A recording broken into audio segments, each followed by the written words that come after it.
going to take you along with me today on my path down to the beach.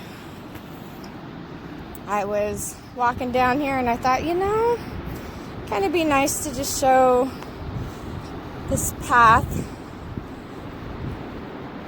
and this beautiful nature scenery that when we're in the midst of things, sometimes we just aren't able to stop and actually see.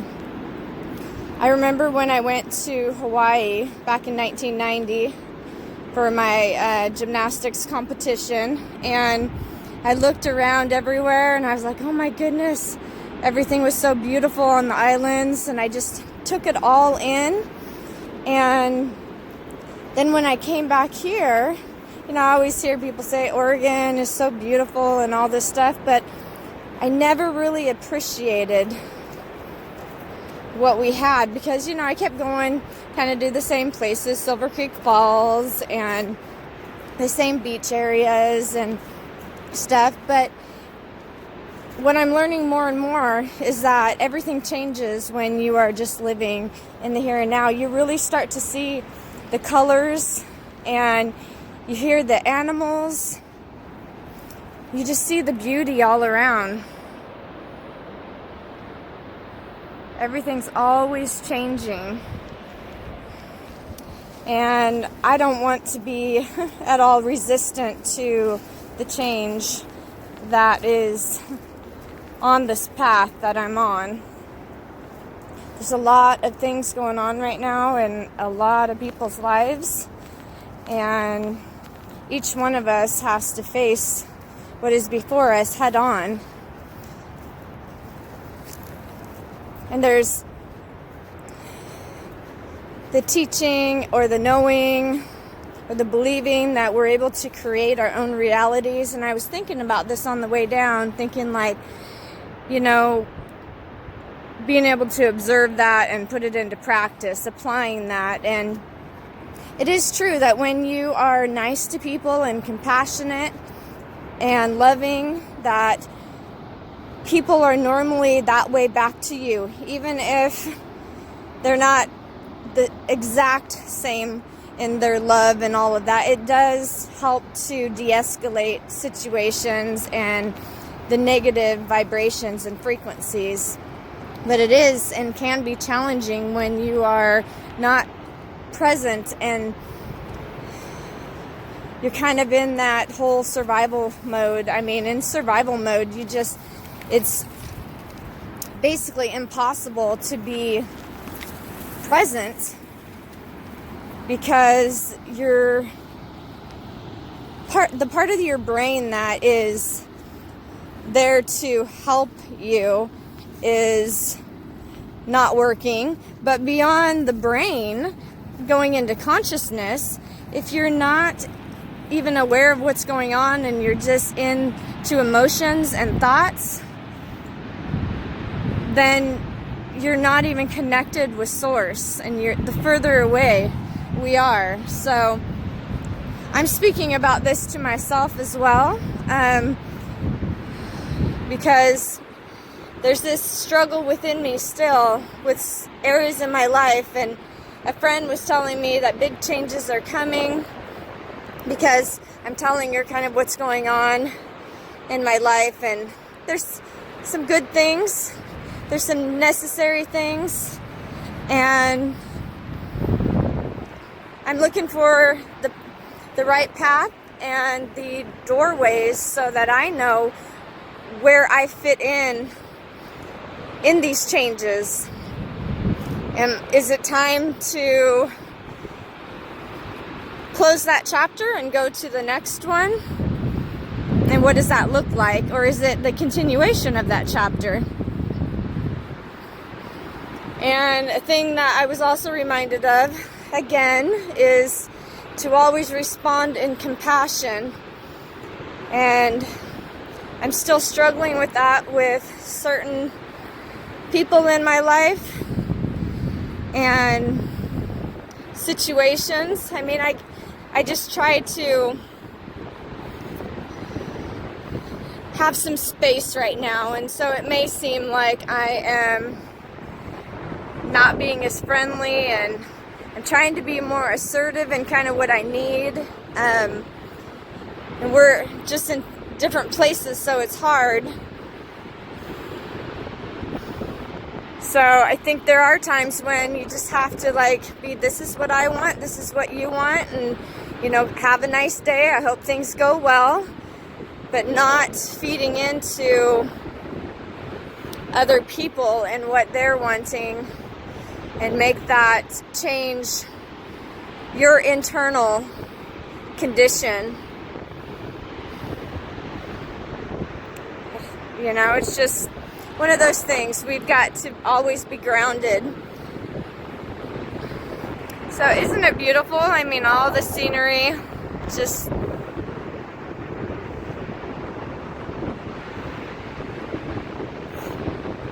as I'm speaking about all of this, I'll be honest, there's emotions that rise up because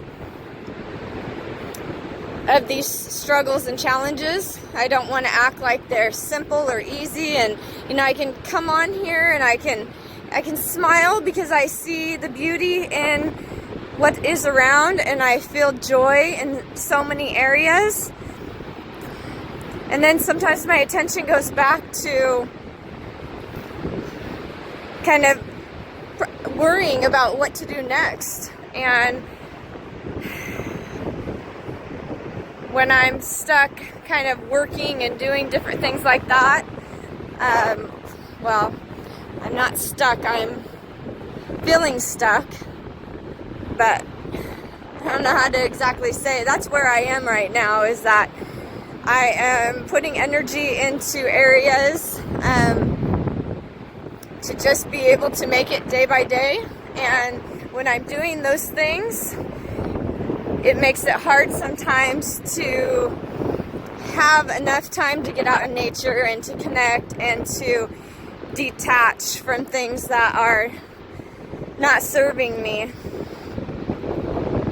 So I'm working on that daily and trying to get to a better place. And this is how I do it. I come out here and I'm making the time to do so. I have my breakfast lunch in here, some strawberries, some grapes, and a peach.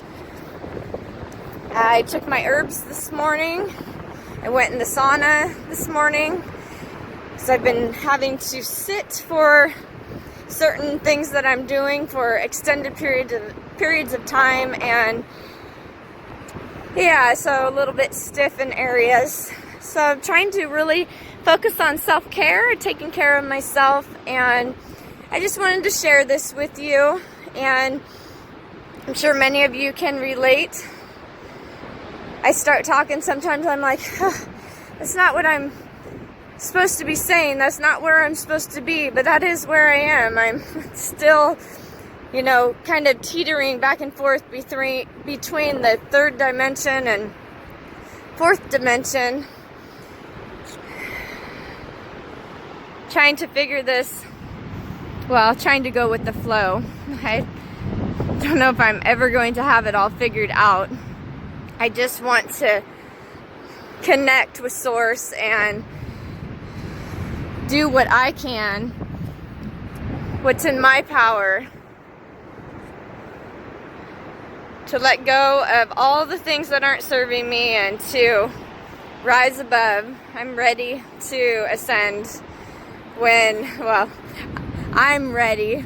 I don't think that right now, where I am in my walk, that I'm quite there, but I'm ready to be there. And so that is what each of us has before us, is, you know, the path that we're on. We see footsteps. We don't have to walk in other people's footsteps. We can make our own. And when certain dark forces come in, we're able to rise above them and power up. And they don't have power over us. They only do when we give them the power. So it's a lot about applying what we know and continuing to be strong, taking care of ourselves so that we can have the energy and the ability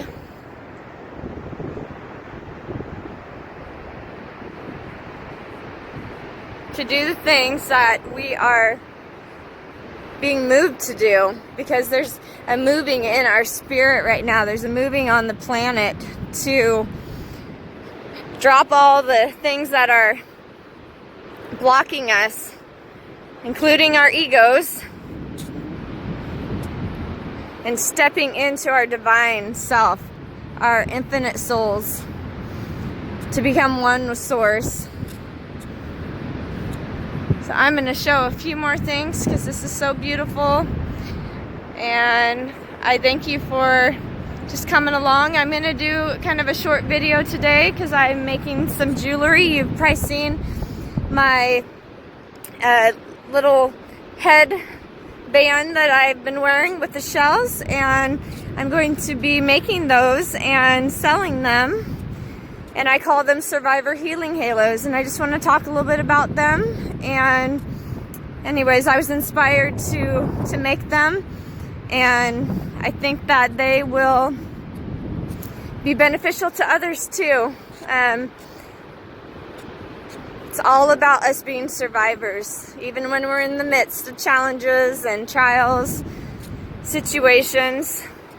We're making it. We're still getting up. We're still walking. We're still here. So I thank you so much for watching, and I thank you for just going on this journey with me. I hope that you enjoyed the Oregon coast, and so beautiful out today. Get outside, get in the sun if you can. Make the time, even if it's just a few minutes, to put your feet in the sand or in the grass, hug a tree, talk to the animals, and let go of anything that's heavy on your heart, on your mind, on your body. Namaste.